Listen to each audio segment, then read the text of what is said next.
With WWE contracts expiring next year and more, this is Wrestling Rambles. My name is John, and you're watching the Wrestling Report. Before we move on, make sure you subscribe to Wrestling Rambles with notifications on, and don't forget to like the video.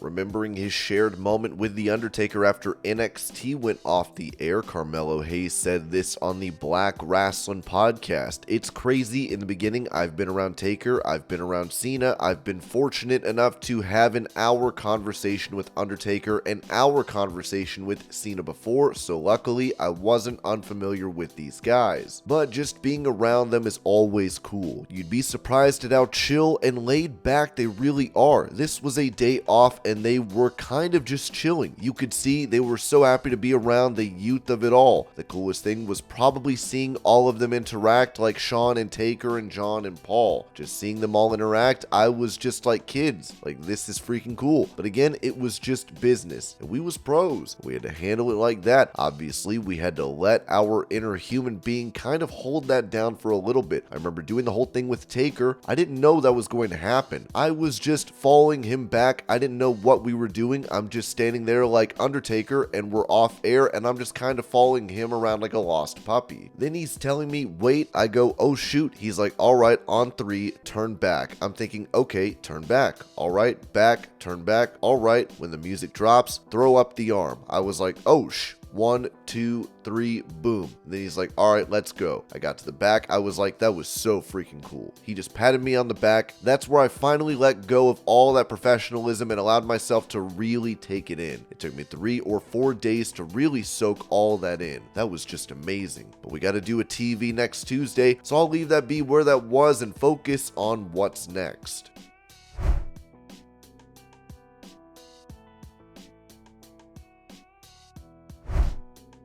When it comes to a change in presentation for the Miz in WWE, BWE noted on their private X account that few ideas discussed over a potential Miz face turn working with DIY, not confirmed yet though.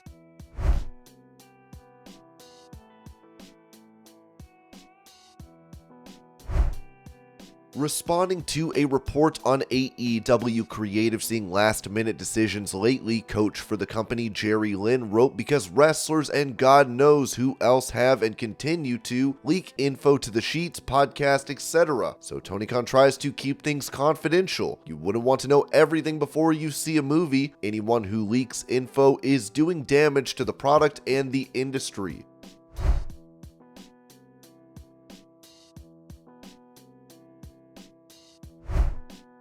With her losing the NXT Women's title to Lyra Valkyria, this was said about the health of the man. As Ringside News wrote, Becky Lynch entered the match with some nagging injuries according to Bodyslam.net. While it's believed that these injuries didn't factor into her loss to Valkyria, it raises questions about the toll her busy schedule may have taken on her. It's worth noting that this doesn't appear to be an extension of the arm injury Lynch suffered at No Mercy. As of now, it remains uncertain whether Lynch will need some time off to recuperate from her championship reign and any injury she may be dealing with.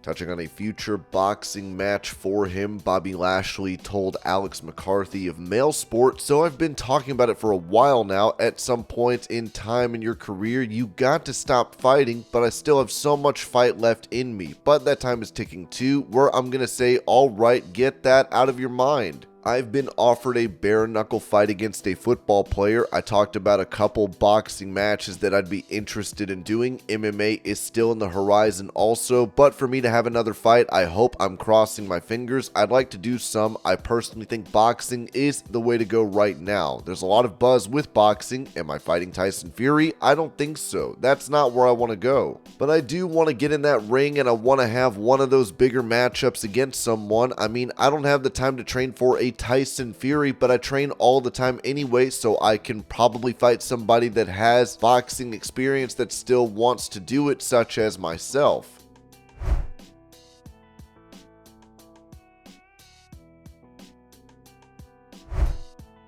To cap off their UK tour, Impact Wrestling stars had a dance party in the ring. Here's the clip.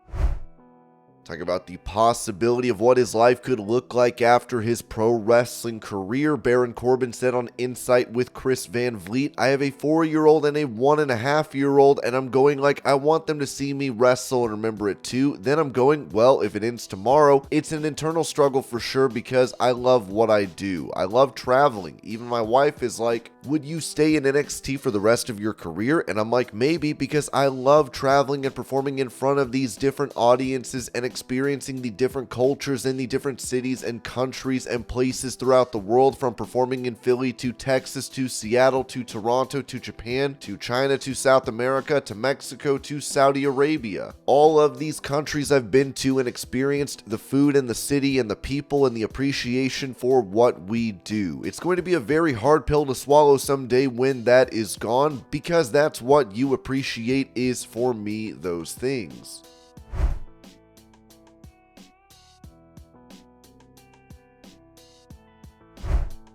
Asked about potentially making a return to the WWE ring, Kevin Nash said on his Click This podcast, "They wouldn't call me unless they needed me and needed me to do something specific. They're not going to call me and have me bump at 64 years old. They're not going to call me."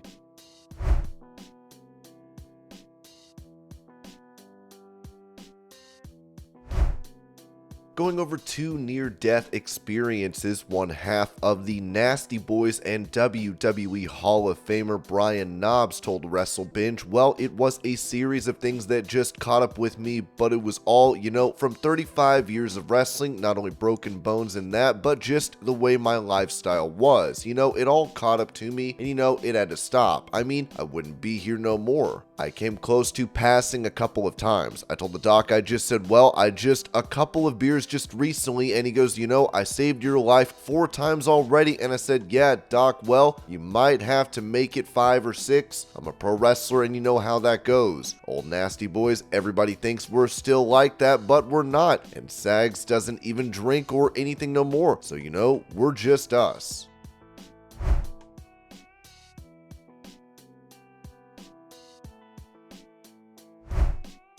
Recalling a terrible accident that took place this year, former WWE Tag Team Champion Dennis Knight, known in the company as Phineas Godwin, told AdFreeShows.com, "I had to take a break from being a chef. I got half my foot cut off about 6 months ago. There's these things called speed racks. They're like big squares and they have shelves, and you wheel the food around. There could be hundreds and hundreds of pounds when they're fully loaded. One of them fell off of a broken back deck and landed on my foot, and because of the fracture in my spine, I can't, and this is crazy, I can't feel from my knees down. So when I was cooking a lot, I wore a hole in the bottom of my big toe, to the bone, and it got infected, and yeah, I didn't even feel it. This thing fell on my foot, and it was it just felt kind of like a little swollen, but that was it, but I really couldn't feel anything. So then I go home and I take my shoe off and I put my sock off, and 2 of my toes are just hanging off there, and one of them was in the sock and I didn't know." This was an hour later, so I went right to the hospital. I was there for 5 days getting antibiotics, and then they took off. Yeah, I have no toes on my right foot. I have size 15 foot, but my right foot is an 11 now. It's just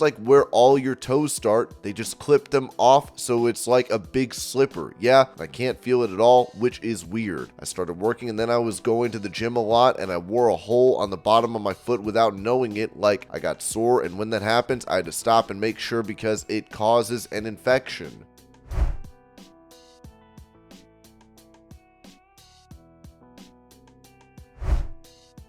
As Drew McIntyre has yet to sign a new deal with WWE, it was noted that recently Fightful had reported that many top WWE stars whose contracts are expiring in 2024 have yet to be approached by WWE. We can't say that he's not been approached, but as of now, we're told that Drew McIntyre has not signed a new contract with WWE. There had been some Twitter rumors indicating he had re-signed, but according to what he and WWE have told people, that's not true. We'll likely be updating this repeatedly as the process goes, as Drew McIntyre is the first major domino that could fall in the TKO era of re-signing major talent to WWE deals. Drew McIntyre has less than 5 months left on his WWE deal, and it's actually up ahead of next year's WrestleMania. Other talent, namely Becky Lynch, have deals up in 2024 as well.